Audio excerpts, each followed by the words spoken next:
good afternoon, everyone, and thanks for being with us. I know we have the pleasure of being the post-lunch panel, so I take heart in the fact that you are a very interested group of audience, and hopefully we live up with our discussions to your expectations and you get some useful insights out of it. I'm equally privileged to have a very esteemed set of panelists with us on the stage today. So our panel is part of the Equity and Inclusion Hour. And of course, the theme of the conclave is accelerating the 2030 SDGs agenda with tech for good, right? So we kind of came up with sort of a very simple, short and sweet structure for the panel, roughly, which is at the intersection of technology, social enterprises, and SDGs, right? With the intros done, and without sort of any further ado, I would like to start by requesting you, Gans, to share from your vantage point, and as a veteran in the space, right?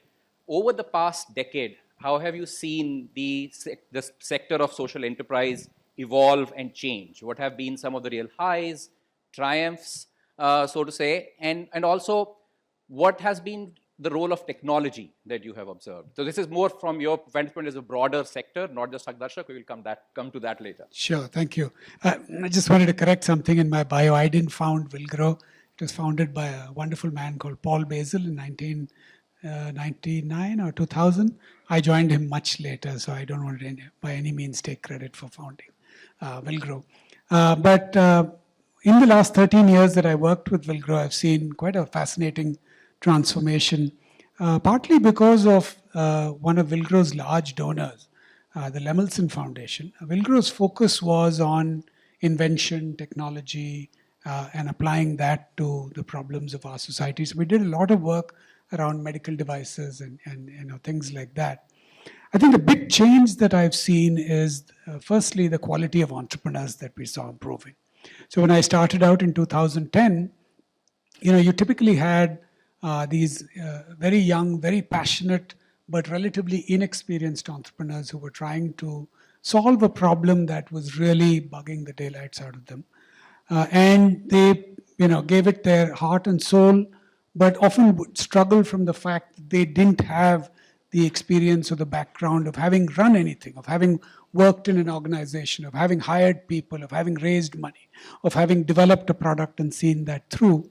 But over the years, I think I've seen more experienced corporate executives with maybe 5, 10, 15 years of experience then come in and become entrepreneurs. And I feel like they are more effective at building out their idea because of that corporate training, that experience that they have.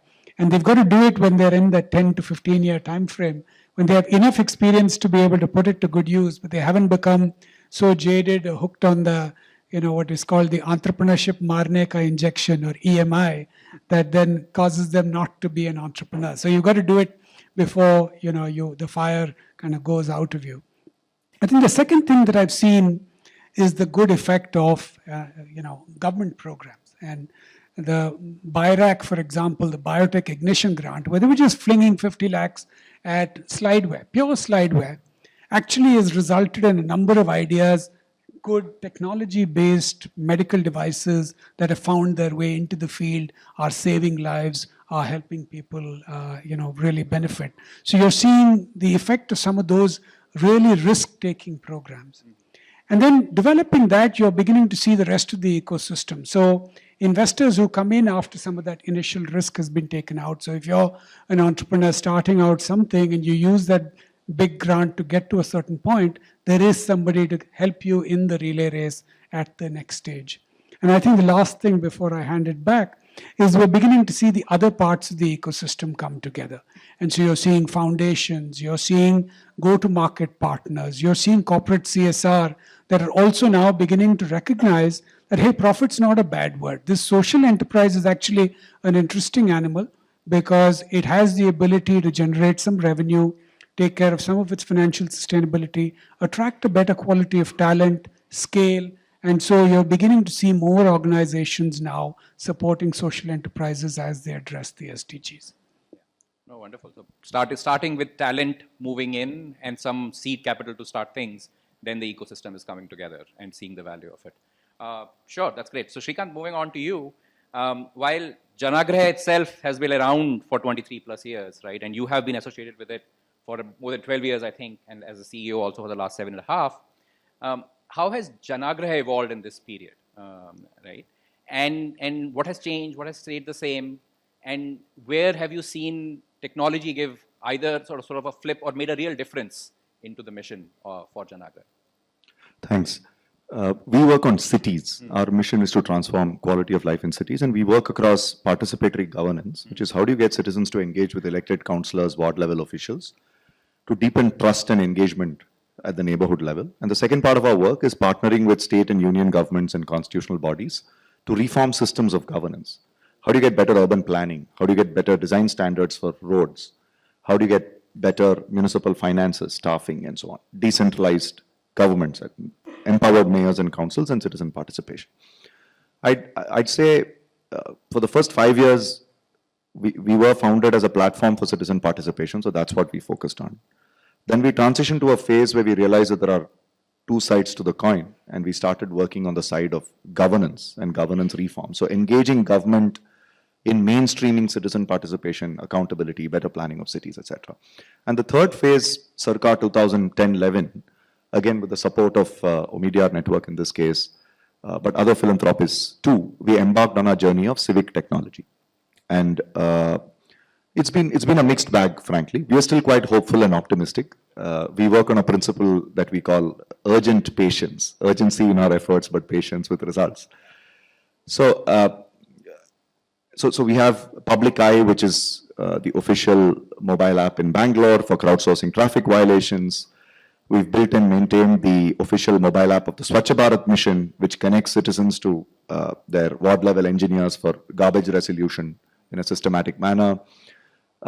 We worked on a large transparency platform for the government called cityfinance.in, where for the first time in independent India, you can see in a comparable format audited accounts of 3,500 out of the 5,000 municipalities in India. Wow. And there are other areas that we care about in this journey of civic tech which have not yet matured. So what has changed and what has remained the same? What has changed is, I think, finally India is waking up to its urban future and embracing it, albeit somewhat being pushed to embrace it. So we are seeing cities becoming a political agenda. Politicians and bureaucrats are giving leadership to the agenda of cities. And because of that reason, there is some degree of interest among philanthropies and corporate CSRs. So I'd like to believe that philanthropy and corporate CSR has been fairly slow in responding to cities as an important instrument of human development and achieving SDGs in India. Because remember, cities are places. It's not just SDG 11. If you need gender equity, you need gender equity in cities and so on. What has remained the same is the other aspect of what has remained the same in terms of lukewarm response from the remaining ecosystem is a focus on service delivery as against systems change, on empowering the individual with goods and services rather than strengthening institutions of governance. So in our area of work, I'd say that's still an area that needs to mature.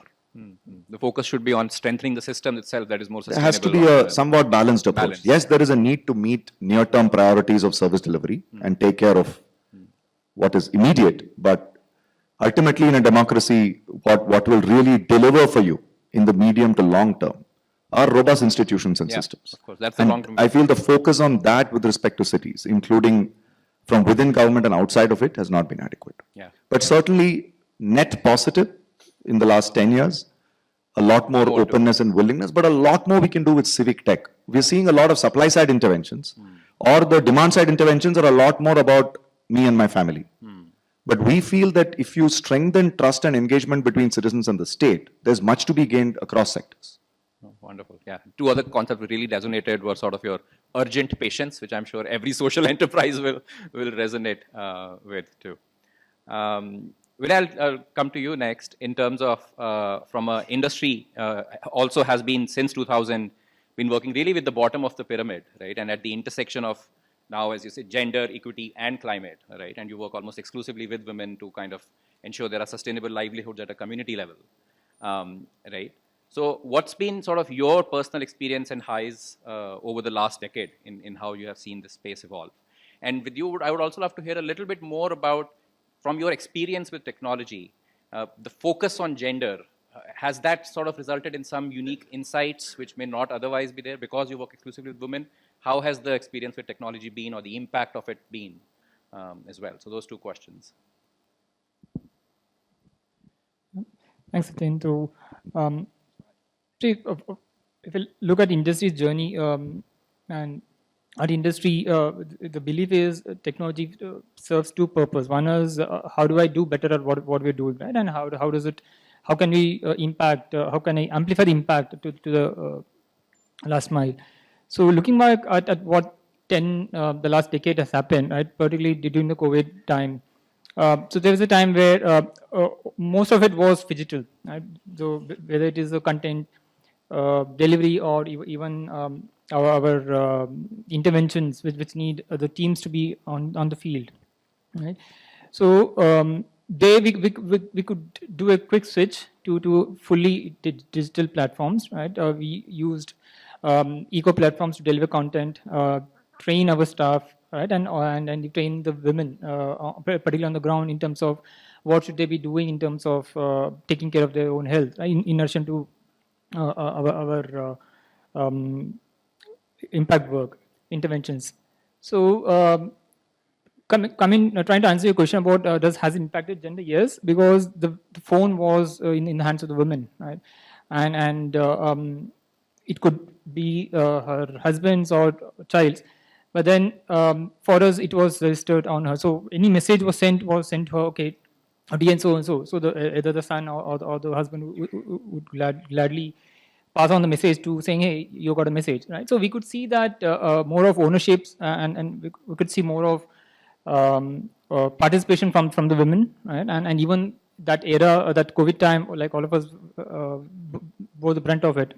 But particularly with the rural sector, we work with rural India alone, right? And we could see a lot of that conversation happening, right? People reaching out to us saying, I have this problem, what do I do? And I have that problem. So it kind of amplified our impact on the ground. And for the field team, particularly for the staff which is on the ground, and like I said, it's more of digital. When we made it more digital, it helped us improve the scale and be more efficient in what we do. So this is how we have evolved in terms of what technology has helped. No, thanks for sharing that. Anupam ji, I'd come to you next.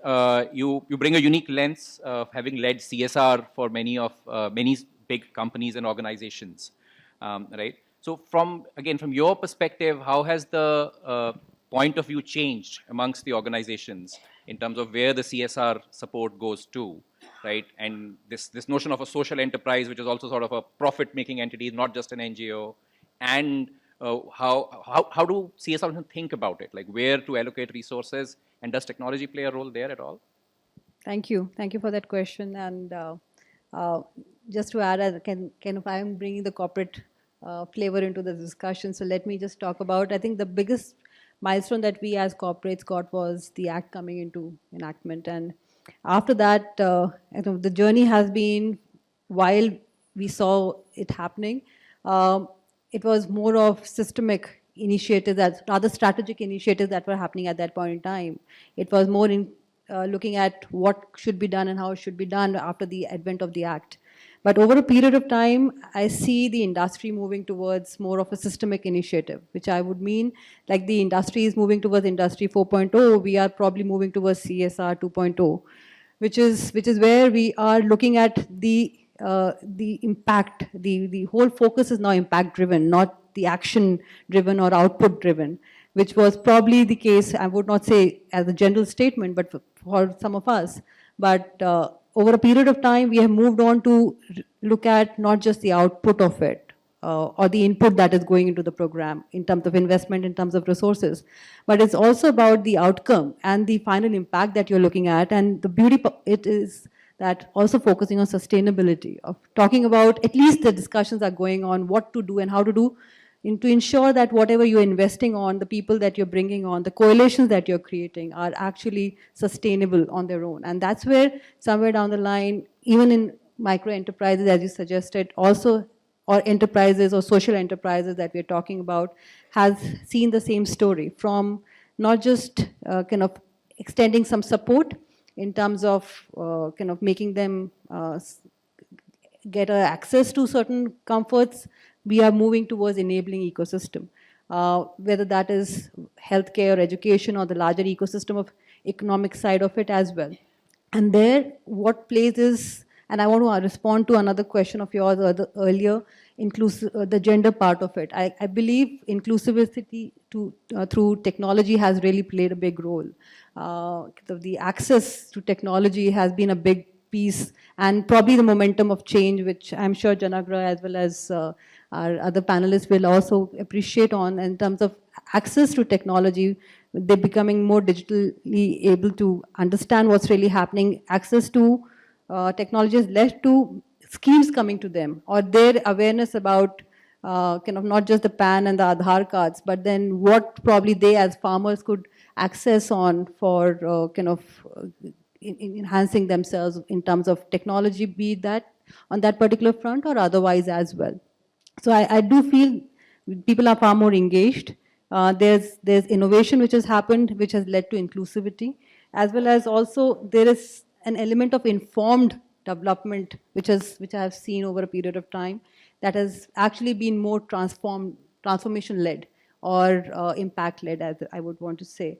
The other piece that I really wanted to bring on was the current focus on institutionalization, which is something that is very, very critical. That's something that we have seen as an organization, not just at where I work, but the larger CSR segment is focusing towards how do you bring power to those who really matter, and how do you make the decision making to those who really matter on ground. And I think that's where there's a substantial shift, if I may say so. On your question of has technology supported? Yes, pretty much. As in the way we do our work as partners, whether that's a development sector organization or us as CSR, I think apart from engineering the CSR sector or corporatizing the NGO sector, we have also actually been able to bring in far more efficiencies into our ecosystem. There has been, somebody was talking about trust in the morning sessions, and that trust has actually developed because of technology, because data is available, real-time data, transparency is there. So those are elements which have definitely been brought in by technology. Yes. Thank you. Cool. No, I think thanks for that sort of sweeping perspectives differently. If I were to try to summarize, the overall feeling is sort of a positive trajectory. A lot of things have net positive trajectory. Yet there may have been ups and downs. A lot of things have come together, like the talent coming in, the act coming in, and moving towards CSR 2.0. But still, there is a lot to sort of cover. A lot more can be done in that sense when we look at, and that's, I think, a good sort of pivot into I would now kind of encourage you to think a little bit forward and ahead. But also to kind of, a lot of things that came through, right? Like being a social enterprise is not easy, right? You have so much to balance other than just profitability. You have to think about scale, you have to think about inclusivity, speed, equity, sustainability, right? How do you keep so many sort of balls in the air in that sense, juggling? But like from each of your organization's point of view, and now this, I would ask you to wear the Hagdarshak hat now, right? Like when you look at the next 3 to 5 years, which of those sort of key goals that you're pursuing out of scale, sustainability, equity, or any of those, or a combination of those, is the one that keeps you awake at night? That is the most tough problem that you want to sort of crack. And in that context, is there some piece of technology that you really are hopeful about that can help you do that? Yeah, so I think, any startup at some point grows into a small business and then into a medium size and a large business.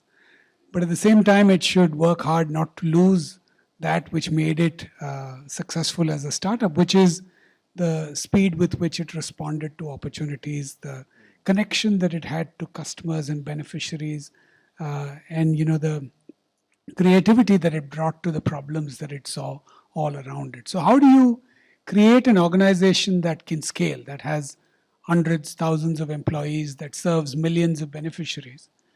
But at the same time, you have a part of the organization that is doing new stuff, that's experimenting with new stuff. and as that stuff begins to catch a certain traction. So you've got to kind of build this hybrid organization that is capable of doing that. That's capable on one side of listening to and observing the problems on the ground, of innovating, of developing, proving, and testing things. And another side where you've got to have the scaling organization, which is focused on processes, hiring, trainings, metrics, and the management of all of that, and continue to grow that. And surrounding the whole thing has to be, some financial prudence, responsibility, sustainability, because you've got to make sure that whatever you're doing is within the resources that you can raise. And I think that's where Hakdarshak is at now. I think we've impacted 4.9 million people. They've got 8,000 crores in government benefits, but it's still a fraction of the objective that we set for ourselves. And so by 2030, we're saying we want to reach 100 million people. And that's going to happen with partnerships. The platform, the tech platform that we've built, really we've proven it with the first 4.9 million, but now we want everybody to take this. If you're working with women weavers in industry, I'd like every one of those schemes that those women are eligible for, for us to be able to deliver those benefits to them. And so this is created almost like a public good, where through partnerships we want to make sure that scales up. And so that's really the first big challenge, is how do you create that hybrid organization. The second is we've got a lot of exciting, new technology stuff, low code, no code, and cloud and all that is now the past, but now it's AI, and how can you use that, but in a responsible way that, past biases in the data don't creep into what you're doing in the future, but the power of some of these technologies is harnessed for the greater good. So there's, some very cutting edge, exciting technology work that can be done in harnessing the power of some of those new things. What's nice is I did a startup in 2005, and nobody wanted to come work for a startup at that time. I remember there was this employee who quit because she got engaged, and her mother-in-law-to-be told her, by the wedding day, I want you working for either Goldman Sachs, JP Morgan, Bank of America, or Morgan Stanley. And she loved our work. We were a financial information company, but she was not allowed to work for whereas now that's changed. Not only has working for a startup become cool, but working for a tech for good, for a social enterprise has become even cooler. And so you're finding excellent, high quality talent, confident of its capabilities and its future, to be able to take that chance. And therefore, I think, the future is quite bright. So platformatization for scale with more interoperability, etc., but then also encouraged by AI coming in and people again being important, right, to kind of get there. Yeah. Your take on it, Srikanth, in terms of what keeps you awake at night out of those, and where can technology play a role? Let me pick three philosophical big picture aspects. One is, how do you change the narrative on public change and human development in India from being sector focused to place focused and people focused, with specific reference to cities, right? Not just people focused. It has to be place and people focused.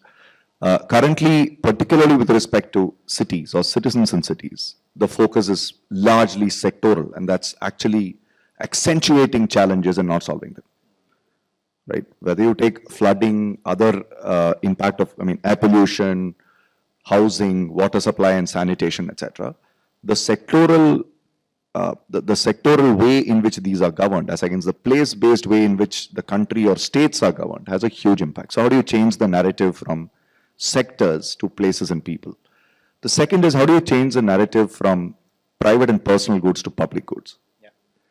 I think a lot of the conversation which is outside of government, seen in the bigger picture, is a storm in a teacup. If you're not able to make the government rupee really work, if you're not able to make the state do what it is supposed to do, then the rest of it is just patchwork.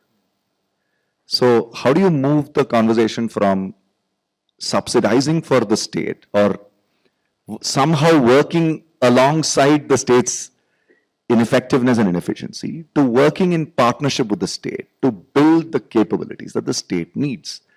And I think a hugely under-discussed, under-emphasized aspect of human development in India is the state in India, financially or human resource-wise, and this can be empirically proven, does not have the resources to accomplish SDGs not just by 2030, but even beyond.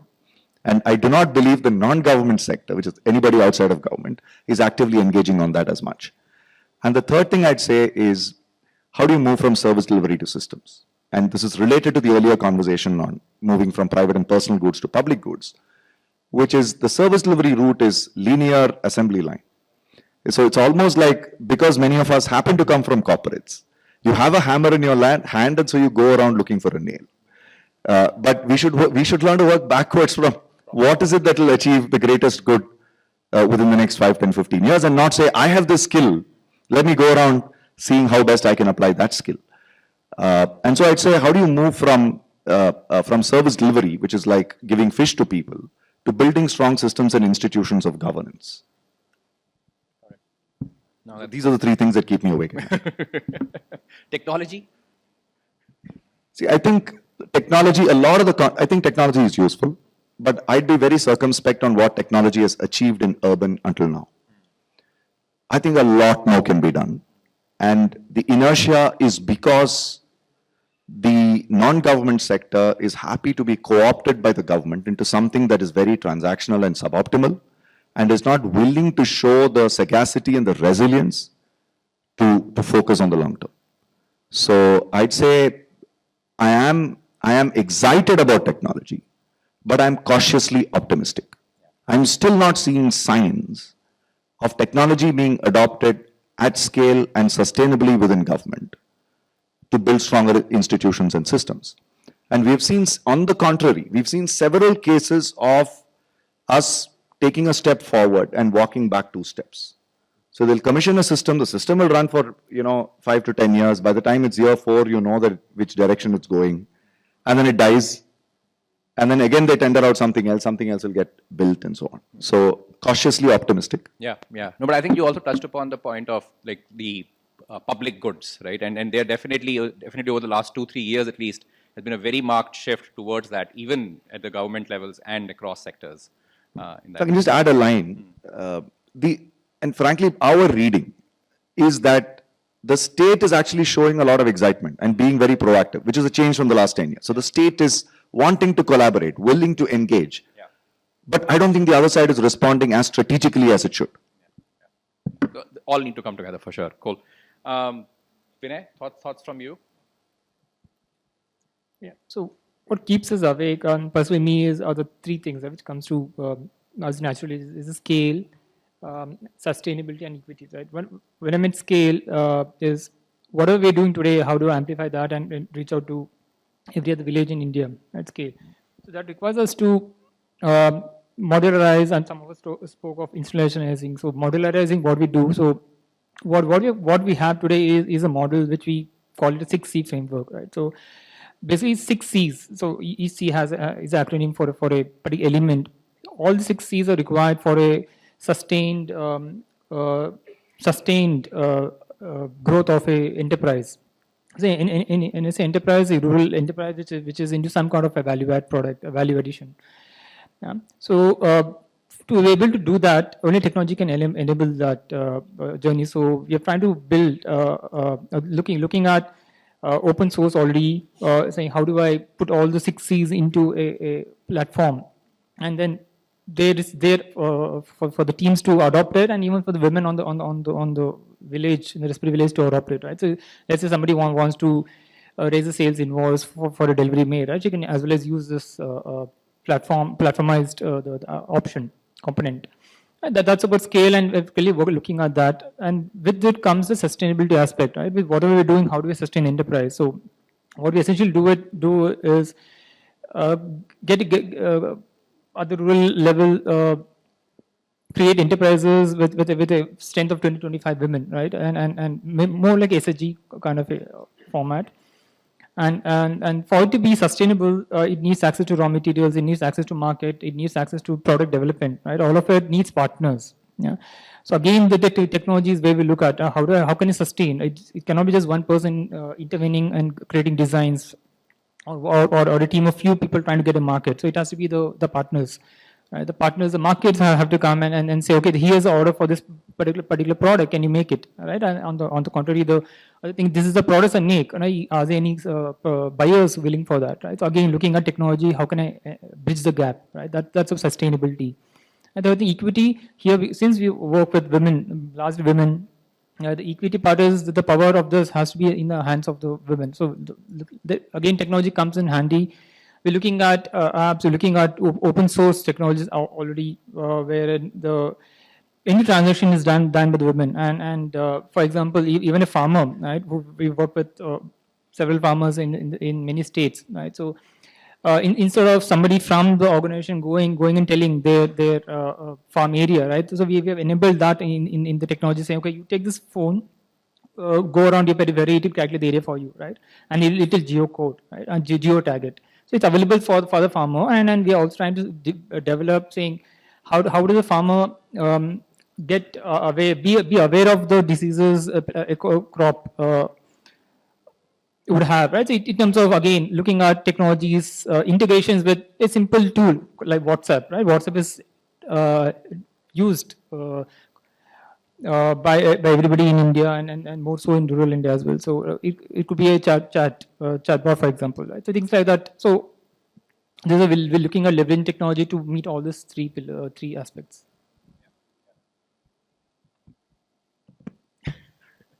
You'll probably have the closing remarks as well soon, but yeah, please. No, I would just like to add one thing before I say what are the three things which keep me awake. Is technology has really done a lot of good to us as an organization, and the work that we do in our ecosystem as Hindustan Zinc. We have one of our football academies in a tribal area called Zawar in Udaipur, and 5 years back we started it. The only differentiator we had was everything remains the same like any other football academies, residential academies in India.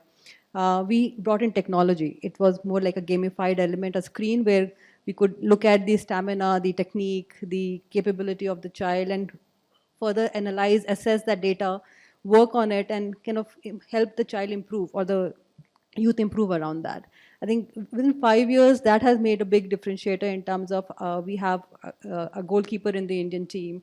We have the captain of India under-17 team coming in from that particular setup that we have created. Yeah. Now it's become a foundation. We have one of the top entities, academies in India by the All India Football Federation or the AFC, the Asian Football. We are the elite star rated academies in India. So that's the power of technology, which I would say as a differentiator, apart from other things that we did. But yes, what also brings back as a concern, overarching, as in not just technology, but overarching is the change that we are trying to, and I'm talking about hinterland of Rajasthan, rural areas, where yet this technology has not reached. What do I do to make that gap shorten up? And then we in cities are talking about whatever we are talking, but there people don't even have the access to these technologies, not even handsets. So it's not just the accessibility, but it's the affordability element as well. And the gender. Yeah. The girls don't have that access. It probably lies still predominantly with the males. So that's one piece. How do we fasten that? And how do we bring again a correlation of all of that? The efforts that we are doing on ground, secondly, with whatever changes that are coming together as them leading from the front and we supporting them as through our CSI initiatives, how do we ensure that that gets seeded and that stays, that sustains, that becomes part of their own, and they have enough resources, capital or otherwise, they have the platforms like yours to make sure that they continue to take those benefits time and again, and they run on their own, as in they probably hire people like us in their micro enterprises or their enterprises and lead it from the front. So leadership, education, many others are those things which are gaps which we really need to fill in. And finally, with technology, the way we are introducing technology in our government schools or otherwise in children's lives, youth, how do we create safe spaces? Yeah. The security part of it. how do we kind of create that bubble where they are secure while they're using it for good, they are not also kind of, they don't struggle because of that. So these are three things which, other than what others said, kind of keeps me awake. Yeah. Cool. No, wonderful. Thank you. And I think we are a little over time, so I'll attempt to ramp up. But thanks a lot for very engaging sort of deep insights. Again, the summary of the first question was net positive trajectory and cautious optimism. And again, the next 5, what I'm hearing is, again, a lot that can be done, specifically around scale. We seem to have the pieces coming together in terms of interoperability and working together, but partnerships and still need to be sort of really worked on, and coalitions and inclusivity. Thanks a lot again for your valuable time and insights.